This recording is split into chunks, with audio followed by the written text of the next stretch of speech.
आज की इस वीडियो क्लास के अंदर अपन एक काफ़ी इंपॉर्टेंट क्वेश्चन के बारे में चर्चा करने वाले हैं।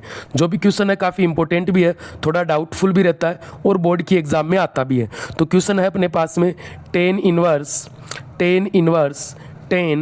3 पाई बाई 4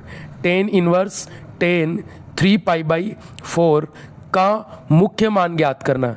इसका हमें क्या ज्ञात करना है?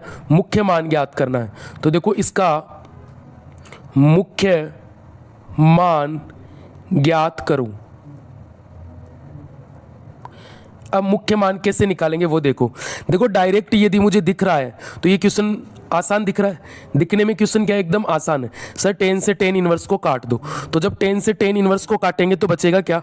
3 पाई बाई 4 बचेगा। ये रिजल्ट आया।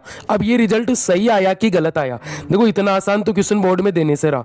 जब भी आपको लगे कि क्वेश्चन इतना आसान है, इसका मतलब कुछ न कुछ लफड़ा, कुछ न कुछ गड़बड़ इस क्वेश्चन में ही है। ये क्वेश्चन सही नहीं हो रहा, इसका मतलब ये है। तो एक बार हम चेक कर लेते हैं। बताओ क्वेश्चन किसका है? सर 10 इनवर्स का। तो इसका जो रिजल्ट है वो भी किस में आना चाहिए?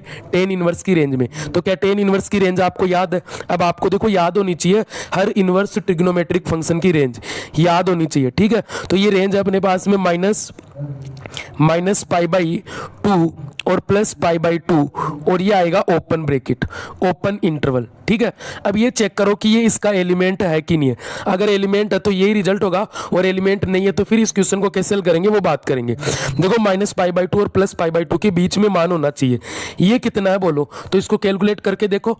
बताओ 3 गुना पाई की जगह क्या लिख लूँ? 180 और बट्टे में कितना? 4 से कटेगा 45, 45 गुना 3 135। मुझे बताओ 135 135 माइनस 90 और प्लस 90 के बीच में होता है क्या? तो सर 135 तो 90 से भी आगे होता है, मतलब इसका एलिमेंट ये नहीं है। तो जब इसका एलिमेंट नहीं है तो इसका उत्तर भी ये नहीं होगा। तो देखो फिर अपने को क्या करना पड़ेगा।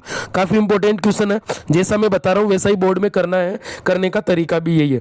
पुनः अपन वापस इसी क्वेश्चन को ले लेते हैं। इस क्वेश्चन को मैंने डायरेक्ट तब किया था, तब मेरे पास में इसका जो रिजल्ट मिला वो इसकी रेंज में नहीं आया।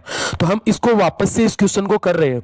अब वापस से जब हम इस क्वेश्चन को करेंगे तो इसको करने का तरीका ये है कि इसका जो भी एंगल हमें दिया गया है 3 पाई बाई 4, इस एंगल को हम ब्रेक करेंगे क्योंकि ये जो एंगल है अपने पास में वो बहुत बड़ा एंगल है जो इसकी रेंज में नहीं आ रहा। तो देखो एंगल को कैसे ब्रेक करेंगे। यहां बटे में मैं क्या लिख दूंगा? 4। यहां प्लस या माइनस लगाना पड़ेगा। कौन सा चिन्ह लगाएंगे नहीं पता, इसलिए मैं दोनों ही नहीं लगा रहा हूं।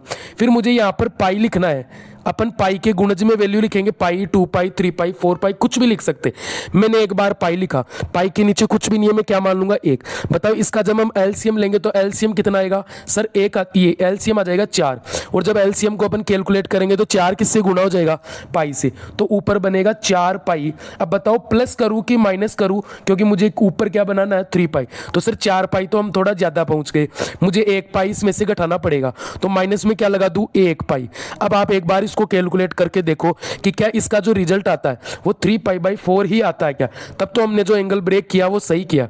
तो चेक कर लो, 4 pi minus pi 3 pi by 4 सही है इसका मतलब। अब इसको कैलकुलेट करो, चेंज नो चेंज का खेल चलेगा। बताओ पाई के ऊपर चेंज होगा कि नो चेंज? 0 से पाई, 0 और पाई। इस लाइन पर यदि मैं कोई बॉल रखूंगा तो उसकी स्थिति चेंज नहीं होगी। इसका मतलब 0 से पाई में ट्रिग्नोमेट्रिक फंक्शन भी क्या रहेगा? नो चेंज रहेगा। क्या रहेगा? No change. तो 10 का क्या रहेगा बोलो? सर 10 ही रहेगा, 10 का 10 ही रहेगा। और ये क्या है? Pi by 4। ये क्या है? Pi by 4। अब अपन चिन्ह चेक करेंगे। देखो पाई माइनस, कौन सा? पाई, ये है पाई। माइनस करेंगे कौन से चतुर्थांश में जाएंगे? दूसरे में। बताओ दूसरे में कौन कौन पॉजिटिव है? साइन और साइन का उल्टा कोसेक, बाकी सब नेगेटिव है। दूसरे में कौन जा रहा था? 10। तो 10 वहां क्या होगा? नेगेटिव। 10 वहां क्या होगा? नेगेटिव। अब देखो इसको कैलकुलेट करेंगे। देखो 10 इनवर्स में क्या आ गया? सर 10 इनवर्स में आ गया माइनस थीटा या माइनस अक्स। तो सबसे पहला काम इसको देखो 10 से 10 इनवर्स कटेगा नहीं क्योंकि बीच में कौन आ रहा? माइनस। तो माइनस का इलाज करेंगे। बताओ 10 इनवर्स में इलाज कैसे होता है? सर माइनस सीधा ही बाहर चला जाता है। हमने एक ट्रिक पढ़ रखी है, ये देखो अपने पास में माइनस 10 इनवर्स अक्स। हमने एक ट्रिक पढ़ रखी है STC, साइन, टेन और कोसेक। ये तो इनवर्स ट्रिग्नोमेट्रिक फंक्शन में माइनस को सीधा बाहर निकालते, तो ये STC में है ना, तो सीधा बाहर निकाल देगा। तो इसके अलावा जो बचते हैं ना वो पाई के साथ निकालते बाहर। मैंने अच्छी तरीके से आपको ये बता रखा है। तो ये बन गया अपने पास में 10 इनवर्स और ये माइनस था वो सीधा ही बाहर निकल गया, माइनस था वो सीधा ही बाहर निकल गया, ठीक है। और ये अंदर बच गया अपने पास में 10π/4, क्या बच गया 10π/4। बताओ 10 से 10 इनवर्स कैंसिल होगा तो बाहर चल रहा माइनस और अंदर आ गया π/4। अब जो रिजल्ट अपने पास में आया है क्या वो अपनी रेंज में है क्या, तो 10 इनवर्स की रेंज तो है अपने पास माइनस π/2 से लेकर प्लस π/2, -90 से +90 के बीच में।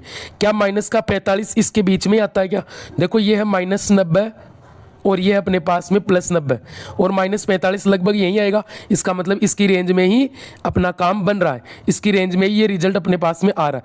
तो मैंने लिखा -π/4 एलिमेंट है इसका, तो ये अपने पास में क्या हो गया सर, ये अपने पास में इसका फाइनल रिजल्ट हो गया, ये क्या हो गया इसका फाइनल रिजल्ट हो गया। आई होप क्वेश्चन अच्छी तरीके से आपको समझ में आ गया होगा, काफ़ी इंपॉर्टेंट क्वेश्चन है।